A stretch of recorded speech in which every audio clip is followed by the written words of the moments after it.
How do you prepare your car for winter? Well, you guys are about to find out by watching this video, because today I'm sharing 16 tips and tricks to help you guys go through the winter months with your vehicle with absolutely no issues. So what's up, guys? Welcome to another episode of Pan the Organizer.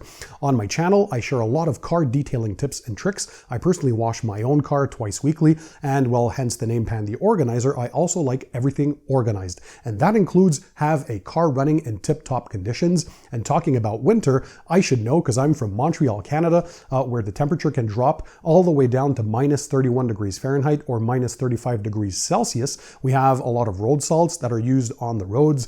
We have to go through conditions with a lot of snow, ice, sleet, hail, rain, you name it, frost, so on and so forth. But there are some simple tips and tricks that you can apply, and thanks to this video, you'll know which ones. By the way, if I talk about any products, tools, or equipment, I'll make sure to leave those linked in the description under the video for you guys to check them out. So all you have to do is sit back, relax, and enjoy the show. So let's dig right into it. We're gonna be doing this rapid fire style. So I'm gonna be sharing the tips and tricks and explain with a little explanation why we do each thing. Tip number one is going to be paint protection. And usually those go in 4 different types. So a regular carnauba wax, which lasts roughly 2 to 3 months, so you'll have to reapply that at least twice during the winter months. A synthetic paint sealant, that bumps the protection up to 5 to 6 months, so it should allow you to go through the winter months. Or you have the option of going for a ceramic coating or a graphene coating. Those are usually inside a glass bottle or a glass vial, and those will last many, many years. They give you the most protection against the elements, the UV rays. They have hydrophobic properties, water beading, water sheeting. They're going to help also with self-cleaning properties, meaning that the vehicle is a lot easier to clean during your maintenance washes. So regardless of which form of paint protection you pick, make sure that you protect your paint, because it's going to help, well, release all that dirt, grime, and calcium a lot easier when you're maintaining your vehicle with the maintenance wash. And of course, your vehicle is going to look a lot better. I have many tutorials on my channel on how you can wash your car, how you can apply the paint protection, and also the differences between a wax, a sealant, a ceramic, and a graphene coating, if you're interested, so you can go check those out as well. I'll leave some linked in the description for you guys to check them out. So tip number 2 is going to be to apply some rust proofing.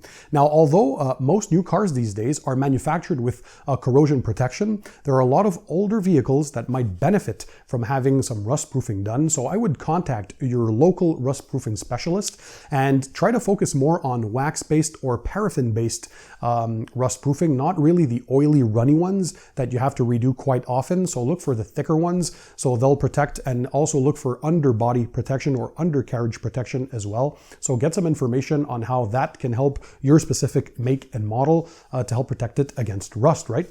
So tip number 3 is going to be applying a fabric guard or some sort of protection on your fabric, on your floor mats, on your upholstery if you have upholstered car seats, and on any textile or fabric product that you have inside your vehicle. So why is that? Well, always to facilitate the cleaning during your maintenance cleanings, right? So if you have any liquid spills, any dirt, any bit of calcium, it's not going to prevent it necessarily from being on the surface. What it's going to do, is going to be make it easier to clean during your maintenance washes. So easier pickups, because every fiber, either on your upholstery, on your floor mats, or on your carpeting, will be covered with that kind of a sealant if you want, and help protect it and give it hydrophobic properties to repel any liquids and make everything easier during your cleanings. So yeah, a fabric guard is definitely a must. Tip number 4, get proper winter tires. Now, in many countries, states, and provinces, it is now the law at a specific date when winter hits. Like if I look at here in Montreal, Quebec, Canada, we have a law that specifically states that at a certain date, I think it's December 1st, if memory serves me well, you're supposed to have your winter tires on. And to know if you have dedicated winter tires, they usually come with a logo that's in the form of a mountain or a flake of snow on the sidewall. So get appropriate winter tires, because they will also give you better cornering, they're going to give you better traction, and also better braking, by meaning shorter braking distances when you're in those freezing temperatures. So that's crucial. Number 5, check your tire pressure. Often during the winter months, especially because when the temperature goes down, the tire pressure also drops. So you want to make sure you always have properly inflated tires. Usually on when you're opening your door, there's a sticker there on the driver's side that indicates which tire pressure is appropriate for your specific make and model. So make sure they're appropriately inflated, and that way you'll have no issues. And again, you're going to get shorter braking distances, especially if you have some proper winter tires, but you're going to ensure proper tire wear, all that kind of stuff as well. Tip number 6, keep your car clean as often as you can. So I would recommend, if you're like me, 2 washes a week if you have access to a heated garage in your house, or at least 2 to 3 times a month. I understand if you can't wash it yourself, you're probably going to want to go to an automated car wash. If you have no other choice but to use an automated car wash, use a touchless wash system. Do not use the ones with the nylon brushes. Those will wreak havoc on your paint, and that's where you're going to get tons of swirls and scratches, and that's why the paint also looks very dull over time. So if you can, try to wash your car at home. If you're a condo dweller or an apartment dweller, have access to a garage, but you don't have necessarily access some free-flowing water, you can use a rinseless wash technique, which uses basically just a bucket of water and a few microfiber towels or wash mitts. I have a tutorial on the rinseless wash on my channel, so you can check that out, but you use some common sense. If the car is caked in mud and dirt, you're going to have to pre-rinse the vehicle before you do the rinseless wash, but regardless, at least try to maintain or clean your vehicle 2 to 3 times a month. That way you're keeping the majority of the calcium and all the dirt and grime off the vehicle as often as possible. Tip number 7, I would highly recommend that you apply a form of glass sealant on the windshield, so on the exterior of the vehicle. That way it's going to make the glass hydrophobic, so the water is going to repel itself very quickly just when you're rolling past a certain speed, usually upwards of 30 miles per hour.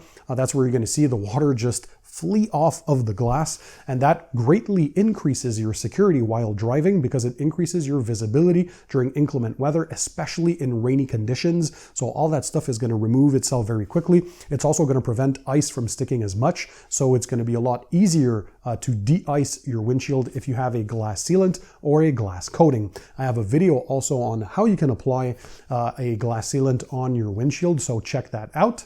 Tip number 8 is going to be how are you going to remove the snow off your vehicle. I would highly recommend that if you're going to use a snow brush or a snow broom, that's fine. Just make sure you have some flagged tip ends right on the brushes. Don't use those stiff nylon brushes. You're going to scratch and swirl the paint. So use flag tipped brushes that are very gentle and soft, or even better, if you have access to a pole with kind of a foam block that you're going to wrap a microfiber towel around. So that's going to be as gentle as you can. And when you're removing the snow on the majority of the vehicle, try and leave at least ½ an inch of snow. Don't go down directly to the paint. That way you're going to avoid scratching or marring the surface, which can often happen if you're uncareful or using the wrong snow brush or snow broom. Also, if it's just some light powdery snow, a quick tip that I like to give is use a leaf blower. Yeah, you guys would be surprised just how quick it is. So if it's just some light snow, or even if it's thick but it's that light powdery snow, just use a leaf blower, guys. You're going to see how fast it is. I use a leaf blower personally as a car dryer as well. So when I'm done washing and rinsing the vehicle, I blow all the water off super quickly thanks to that leaf blower. So you can use that as well to remove the snow off your vehicle during the winter months, and it's going to take you just a few minutes. So tip number 9 is make sure you keep your gas tank at least half full. Now, I've asked a few engineers and mechanics why is the case. It's because if you let it go below half a tank, usually there's a lot of condensation that can happen, especially in the colder months. And imagine all that water, that condensation, is eventually going to drip down and find its way to the bottom of the tank, probably mix itself with the fuel, and then can get inside the fuel lines and possibly freeze those up, but also can go inside the engine and start some corrosion. So ideally, at least half full. Try to keep it 3/4 to a full tank. And also the benefit of making sure that you're always operating with a full tank in winter is that you're never going to be stranded if anything should happen, right? You're going to have a plenty enough gas to move around and to get to the next safe place if need be. Number 10, make sure to top off your windshield washer fluid. It is very crucial to do that, obviously. I think common sense lets you know if you need to clean your windshield using the fluid often. Well, if you're if you're down with that, well, you're going to be driving and not seeing where you're going, so it is very unsafe. But also make sure that you have windshield washer fluid that's appropriate for the temperatures where you live. See if it can drop down to minus 30 or minus 35 degrees Fahrenheit, or minus 35 to minus 45 sometimes degrees Celsius. Make sure to get the one that has good enough temperature resistance for whatever temperatures you're accustomed to in the city or country where you live. Number 11, make sure to check your windshield wiper blades. So for any cracking or fading, or if they've been there for a few years, you should replace them. Note that the majority of the car manufacturers recommend replacing your windshield wipers every year or two at the latest, and make sure you have that rubber that is nice, clean, that is not deteriorated or not flaking or breaking off or cracking. It's important again to have good operating wiper blades, right, when you're especially in the winter months or driving in inclement weather. So tip number 12, use a silicone spray that you're going to shoot just a little bit inside the door locks. That's going to prevent your locks from freezing during the winter months, because a silicone is a bit of like a water displacement product. So it's going to remove or help push away all that water and moisture, and that way you'll have no frozen locks. So usually those bottles, they come with a little tip that you can insert inside the handle or the portion where you would insert the key. Just spray a little bit of that inside there, and thank me later, you won't have those frozen door locks. Tip number 13, look for applying a bit of that silicone spray also on your weather stripping or those rubber moldings around your door trim. So when you open that door, you're going to see that kind of gasket or weather stripping, and same thing probably on the frame inside your vehicle. So spray that on an old rag or a microfiber towel, wipe all that rubber around, so it's going to keep that rubber supple, but also, again, because it's a water displacement product, that silicone is going to reject any moisture from sticking onto that rubber, and hence your doors are not going to be frozen shut in when it's freezing rain or you have some freezing temperatures. And that is a quick pro tip. You do that probably once before the winter months, and then another time after the winter, so you could keep that rubber looking good and clean for a long while and keep it supple, and that's how you maintain that weather stripping. So the next tip, number 14, get an emergency car assistance kit. So it usually is a pouch with a bunch of essentials. Sometimes you can have some aluminum blankets or some reflecting blankets, heat reflecting blankets, I should say, and stuff like candles. You can have maybe a shirt or a bit of food or things like that. Basically an emergency kit that's going to allow you to have a few hours of safety before your paramedics or whoever you called, the assistance, roadside assistance, come to see you. So it can give you a bit of time without you being frozen to death or being starving, right? Especially if you're there for many, many hours.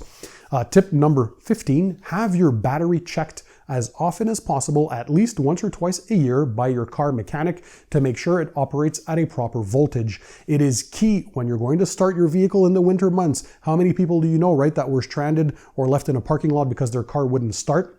It's important that your battery is in safe operating mode. Often batteries, they recommend between 3 to 5 years. You should think of replacing them, especially if that voltage drops. So have your battery checked. And if you are to replace your battery, perhaps ask your mechanic, look into one that has higher CCA rating, so cold cranking amps, because the more cold cranking amps you have, the higher chance you have of your battery performing better on cold startups, especially with all the electronics modern vehicles have inside. They're very power hungry. So yeah, if you are to replace, get one with more cold cranking amps. Tip number 16, check your coolant level, right? The engine coolant, also known as antifreeze, make sure it's appropriately topped off. Make sure that it's not murky or cloudy or old looking. So you should service that. Look in your owner's manual to make sure you service it at the correct intervals. And also make sure it can go down to the temperatures that you're facing, right? And even give yourself a bit of leeway.